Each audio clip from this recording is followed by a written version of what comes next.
Einen wunderbaren guten Abend miteinander.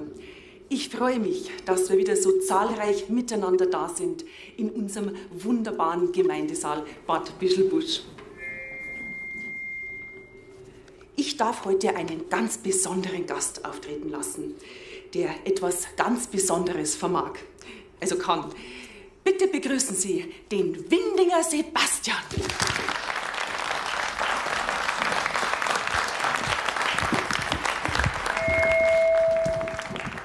Grüß dich, Windiger Sebastian.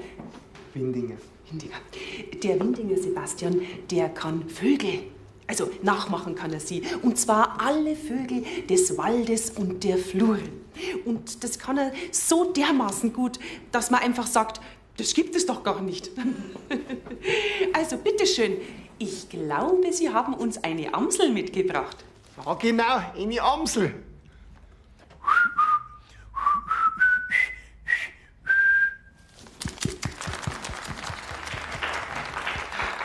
Dankeschön. Ja, dann kann ich es jetzt wieder packen, also mich verpfeifen. Nein, es gibt ja noch mehrere Vögel, die Sie können, lieber Windinger Sebastian. Ja, ich kann einen ganzen Haufen, kann ich. Obacht, der charakteristische Gesang des Zaunkönigs.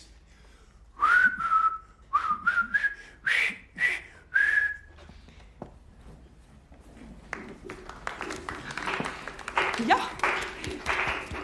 ganz großartig. Das war der Zaunkönig, also wenn er auf dem Zaun sitzt. Wirklich beeindruckend. Ja, und jetzt hören Sie den hungrigen Mäusespessert.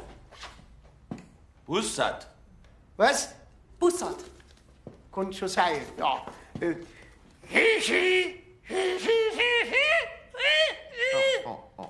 Ja, da hinten haben wir eine Wortmeldung, bitteschön. Kann ein Storch vielleicht auch?